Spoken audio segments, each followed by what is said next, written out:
జై గురుదత్త శ్రీ గురుదత్త.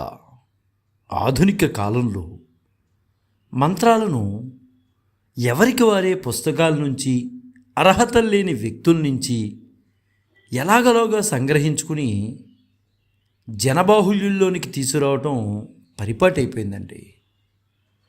ఇది ఎవరి వల్ల జరుగుతోంది అంటే స్వయం ప్రకటిత గురువుల చేత మాత్రమే జరుగుతోంది.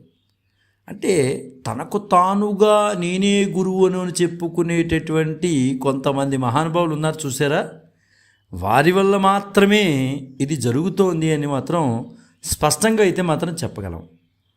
ఒక 25-30 సంవత్సరాల క్రితం వెనుకకి వెళితే ఆనాడు రహస్య నామాలను కానీ మంత్రాలను కానీ ఏ రకంగానూ బయట పెట్టేవారు కాదండి. ఎందువల్లంటే కొన్ని నామాలకు కానీ రహస్య మంత్రాలకు కానీ పట్టు అనేది ఉంటుంది. అది ఎలా పడితే అలాగా చదవకూడదు, జనబాహుల్యంలోనికి తీసుకురాకూడదు. దానివల్ల మంచి ఎంత జరుగుతుందనే మాట కన్నా చెడు జరుగుతుందనేది మాత్రం ఖచ్చితంగా చెప్పగలం. ఎందువల్లంటే నియమనిష్టలు అనేవి కొన్ని ఉంటాయి. అవి పాటించకుండా ఎలా పడితే అలా మంత్రాలను ఎక్కడ పడితే అక్కడ కూర్చొని చదివేస్తే దానివల్ల మంచి కన్నా చెడే జరుగుతుందని మాత్రం చెప్పగలుగుతాం. ఇదంతా కూడా స్వయం ప్రకటిత గురువుల వల్ల మాత్రమే జరుగుతుందండి. అలా కాని పక్షంలో ఈ ఇబ్బందులు అనేవి ఉండేవి కావు. నిజానికి చెప్పుకోవాలంటే కొన్ని విద్యలను కూడా, అంటే గుప్తంగా ఉన్నటువంటి విద్యలను కూడా బయటికి తీసుకొచ్చి ఆ దేవీ దేవతలను బయట ప్రాచుర్యంలోకి తీసుకొచ్చి గుప్తంగా ఉన్న విద్యల యొక్క దేవీ దేవతలను ప్రాచుర్యంలోకి తీసుకొచ్చి బయటపెట్టి కొంచెం అందరినీ ఇబ్బంది పెట్టే విధంగానే చేస్తున్నారండి. ఇది మంచి జరగడం అనే మాట పక్కన పెడితే ఏదో మంచి జరుగుతుందని ఊహించేసుకుంటున్నారు, కానీ దానివల్ల చెడు కూడా ఉంది అని గ్రహించుకోలేకపోతున్నారు. ఎందువల్లంటే ఎంతో నియమనిష్టలతో చేయాలి. కొన్ని విద్యలను చేయాలంటే ఎన్నో రకాలైన సౌఖ్యాలను దూరం పెట్టాలి. అలా పెట్టకుండా ఆ 10 రోజులకే నిర్దేశించుకుని ఆ 10 రోజుల్లోనే నేను చేసుకుంటున్నాను, ఆ తర్వాత నేను మామూలుగా అయిపోతాను అనుకుంటే అది సరైన విధానం అయితే కాదు. అయితే ఇవన్నీ కూడా సరికాదని ఇప్పుడు కొంతమంది మహానుభావులకు తెలుసున్నా చెప్పలేనటువంటి పరిస్థితి. సమాజంలో స్వయం ప్రకటిత గురువులు శాతం ఎక్కువైపోతున్నప్పుడు అసలైనటువంటి గురువులు నోరు మెదపలేకపోతున్నారు. అయితే మంత్రద్రష్ట లేక మంత్రసిద్ధుడైన మహిమాన్వితుడి నుంచే పొందినప్పుడే ఏ మంత్రమైనా ఫలప్రదం అవుతుందని, అలాగే అర్హుడైన శుద్ధాత్ముని యందే అది సత్ఫలితాన్ని ఇస్తుందని ఎందరో మహానుభావులు చెప్పారండి. అలా చెప్పిన వాళ్ళలో రమణ మహర్షి కూడా ఉన్నారండి. ఎంతోమంది, ఆయనే కాదు ఎంతోమంది మహానుభావులు మనకి బయటికి చెప్పిన విషయాలు ఉన్నాయి. అయితే ఈ స్వయం ప్రకటిత గురువులు ఆ మాటలను పక్కన పెట్టేసి అసలు ప్రాచుర్యంలో లేనటువంటి వాటిని నేను తీసుకొస్తున్నాను, నేను బయటికి పెడుతున్నాను అని చెప్పి జనాలందరినీ కూడా పిచ్చివాళ్ళని చేస్తున్నారు అనటంలో ఏ మాత్రమూ సందేహం లేదు. ఎందువల్లంటే వాటి వలన కేవలం 40 రోజులు చేసేసి వదిలేస్తే సరిపోదండి. దాని తర్వాత కూడా ఆ సమస్యలు అనేవి వెంటాడుతూనే ఉంటాయి. ఎంతవరకు మనం చేయాలో అంతవరకే చేయాలి. పరిధి దాటి చేయడం వలన ఇబ్బందేనండి. ఎంతవరకు చేయాలో అంతవరకే చేయాలి. పరిధి దాటి చేయడం వలన ఇబ్బంది అవుతుంది. అలాగే అర్హుడైన వాడు చేయాలి తప్పించి అర్హత లేనివాడు కూడా చేయడం వలన అది అతన్ని ఇబ్బంది పెట్టినట్టే కదా. మనం చెప్పేది ఏంటంటే ఈ స్వయం ప్రకటిత గురువుల వల్ల వాస్తవానికి ఇబ్బందులు జరుగుతున్నాయి. దీనికి గాను ఈ రోజున ఒక మంచి కథతో మీ ముందుకు రావటం జరుగుతోంది. అవంతి రాజ్యాన్ని రాజా వర్మ పరిపాలిస్తున్నారు. ఆ రాజుగారు ఎప్పుడూ కూడా బ్రాహ్మీ ముహూర్త వేళ మారువేషంలో నగర సంచారం చేస్తూ ఉండేవారు. ఎందువల్లంటే ఆయన అందరినీ నమ్మేవాడు, కానీ ఆయన కొన్ని విషయాలు తెలుసుకోవాలని ఉత్సుకతతో మారువేషంలో నగరాన్ని పరిశీలిస్తూ ఉండేవారు. ఆ క్రమంలో ఒక రోజున ఆయన మంత్రి గారి నివాసానికి వెళ్తాడు.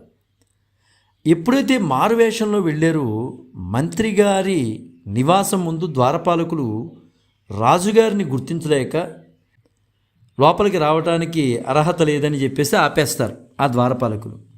కొంతసేపటికి మంత్రి గారు వచ్చి రాజుగారిని, మారువేషంలో ఉన్నటువంటి రాజుగారిని గుర్తించి సగౌరవంగా లోపలికి తీసుకెళ్ళి ఆతిథ్యం ఇస్తారు.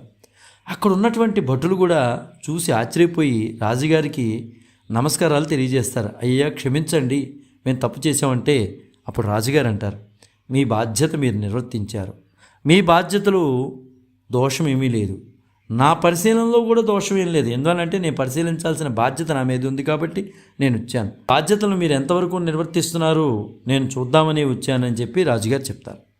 సరే, ఆ సమయంలో మంత్రి గారు ఏవేవో చేస్తూ ఉంటారు. అప్పుడు రాజుగారు అడుగుతారు, అయ్యా మంత్రి గారు మీరు ఏవో చేస్తున్నారు నేను వచ్చేటప్పటికి అని అడుగుతారు. అప్పుడు మంత్రి గారు చెప్తారు, అయ్యా రాజుగారు పరమోత్కృష్టమైన మంత్రాలను నేను పునశ్చరణ చేస్తున్నాను అని చెప్తారు. వెంటనే రాజుగారికి ఆ క్షణమే కుతూహలంతో, మంత్రివర్య నాకు కూడా ఆ మంత్రాన్ని ఉపదేశిస్తారా? మీరు చదువుతుంటే ఎంత ముచ్చటగా ఉందో తెలుసా?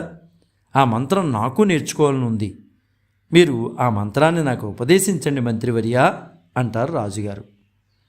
మంత్రిగారు సవినయంగా, రాజా ఆ మంత్రాన్ని మీకు ఇవ్వటానికి నాకు అధికారం లేదు, మీకు ఆ అర్హత కూడా లేదని చెప్పే సాహసం చేస్తున్నందుకు మన్నించండి, అది పరమ రహస్యమైన మంత్రం, ఇంతకంటే ఈ క్రమంలో ఇప్పుడు నేనేమీ చెప్పలేను అని మంత్రిగారు రాజుగారితో చెప్పారు.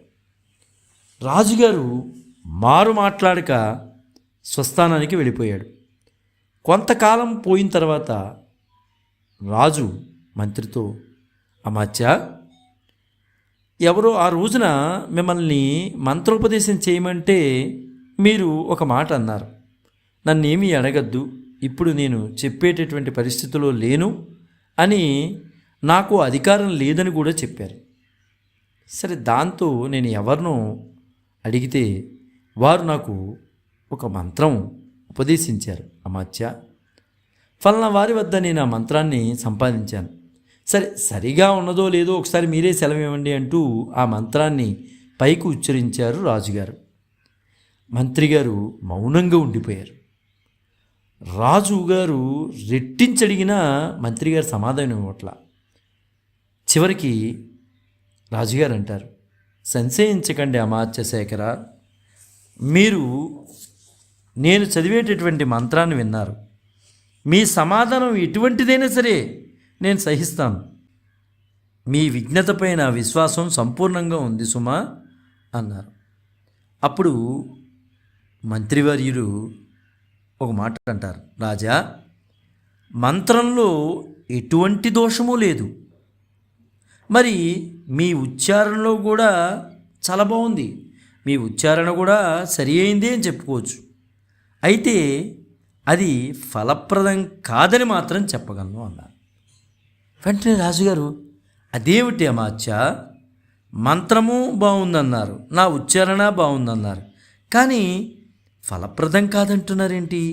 ఇది చాలా ఆశ్చర్యంగా ఉంది, మీ మాటలు నాకైతే అర్థం కావట్లేదు సుమా.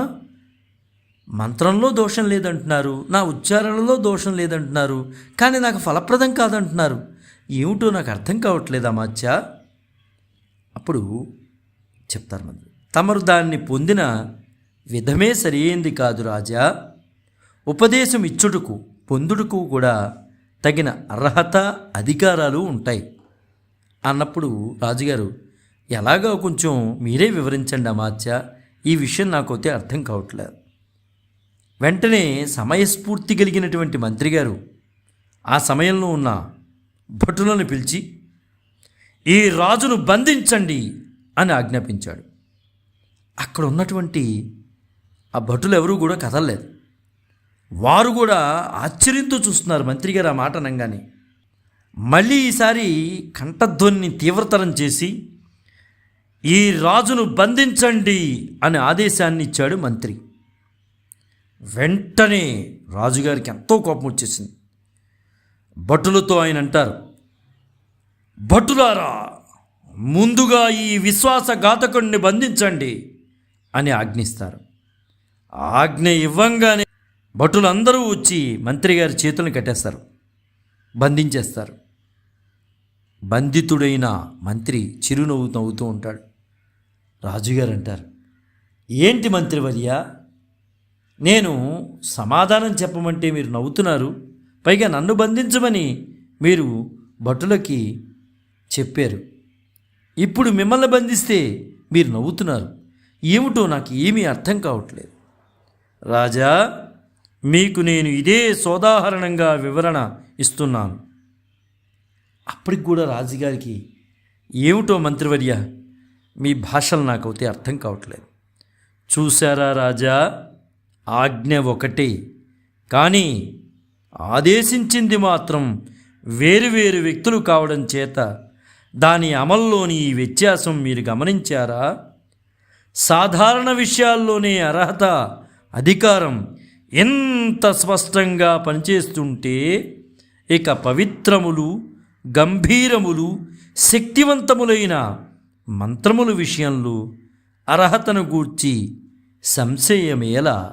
ఓ రాజా, మీరు గమనించండి, చిన్న విషయంలోనే అర్హతలున్నప్పుడు గొప్ప గొప్ప మంత్రాల విషయంలో ఇంకే ఎంత అర్హత పొంది ఉండాలి.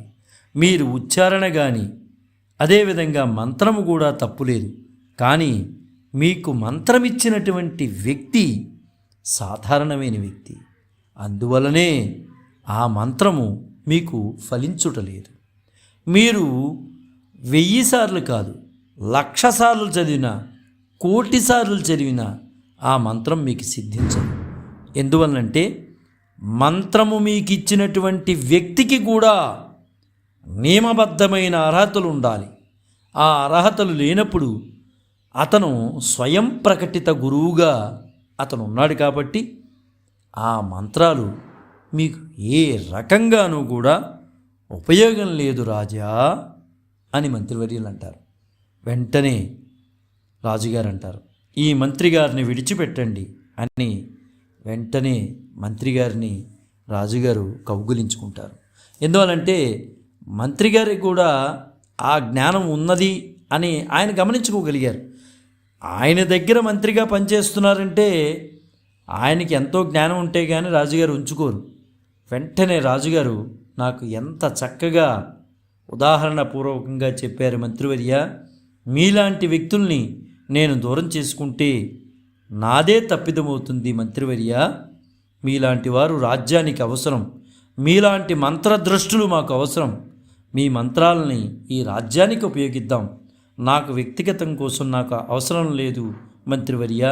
ఈ రాజ్యం సుభిక్షంగా ఉండడం కోసం మీరు మంత్రాలను బయటికి చదవని అవసరం లేదు, ఎవరికీ నేర్పవలసిన అవసరం లేదు. మేము బాగుండే విధంగా మీరు దేవీ దేవతలను కోరుకోండి మంత్రివర్య అని రాజుగారు ఒక్కసారి మంత్రిగారిని కౌగిలించుకుంటారు.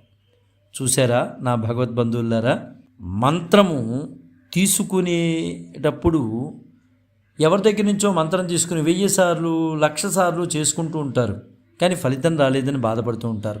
అంటే స్వయం ప్రకటిత గురువుల దగ్గర తీసుకుంటే మంత్రం ఎలా వస్తుంది, సిద్ధిస్తుంది? కొన్ని మంత్రాలు రహస్యపూర్వకంగా ఉంటాయి, వాటిని బహిర్గతం చేస్తే దాని నుంచి వచ్చే ఫలితాలు ఏ రకంగా కూడా సిద్ధించవు.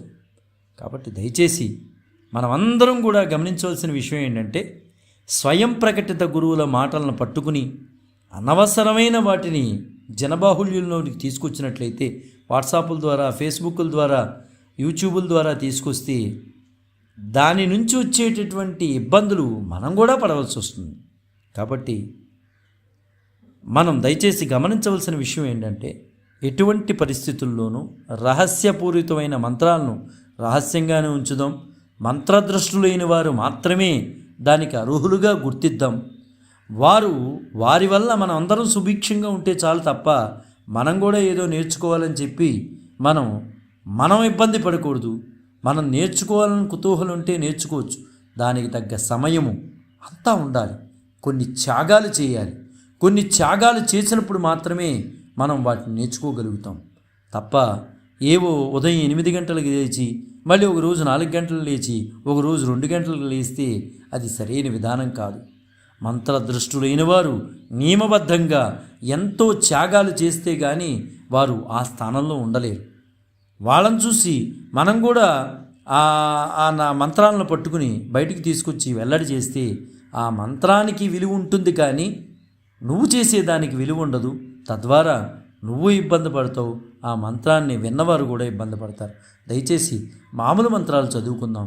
రహస్యపూరితమైన మంత్రదృష్టులతో చెప్పబడినటువంటి గొప్ప గొప్ప మంత్రాలు ఎన్నెన్నో మన గ్రంథాల్లో ఉన్నాయి. వాటిని దయచేసి బయటికి తీసుకురావద్దు. ఆ మంత్రదృష్టులైన వారు మన కోసం, మన దేశం కోసం వారు చేస్తే మన అందరం కూడా ఆనందపడతాం కదా. అది మనమే చదవాలన్న పద్ధతి ఏమైనా ఉందా? అది అవసరం లేదు కదా. వారు తీసుకొచ్చి వారు చదివి మనం అందరం బాగుండే విధంగా చేస్తే అంతకన్నా కావాల్సింది ఏముంది? జై గురుదత్త, శ్రీ గురుదత్త, శ్రీపాద శ్రీవల్లభ చరణదాసుడు, మానికొండ రాజశేఖర శర్మ, రాజమహేంద్రవరం. స్వస్తి.